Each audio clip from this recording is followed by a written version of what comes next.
Newsflash! That whispering sound you hear is the swish of a cloak, and that crick in your neck is actually a knife. Hooray! It must mean that Assassin's Creed 3 is almost upon us. To celebrate, here's our quickfire history of Assassin's Creed. Be warned, if you've not finished the other games yet, what follows is the spoiler-apocalypse. History time, kids, Assassin's Creed style. Once upon a time in Crusades-era Holy Land, there was an assassin called Altair, who, surprise, isn't you because you are his present-day descendant called Desmond, who's been kidnapped by a man who looks like my old maths teacher and strapped into a device called the Animus, where he's forced to live out his ancestors' memories through the medium of shivving people in the neck.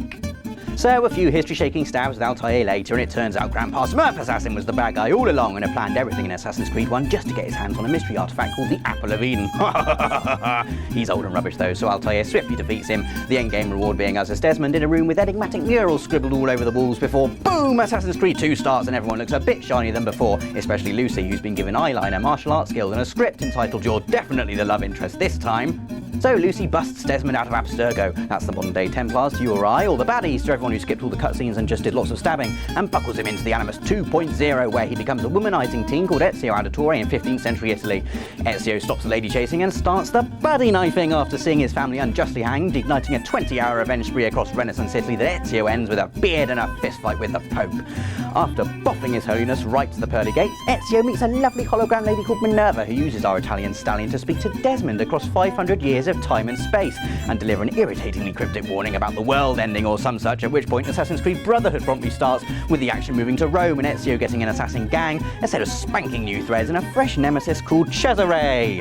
He's got rubbish hair and fancies his sister though, so Ezio builds an assassin army and lobs him off a tower, while back in Desmond Land, our 21st century assassin grabs another Apple of Eden from under the Roman Colosseum, is possessed by another hologram lady, this time called Juno, and guts lovely Lucy with his hidden blade.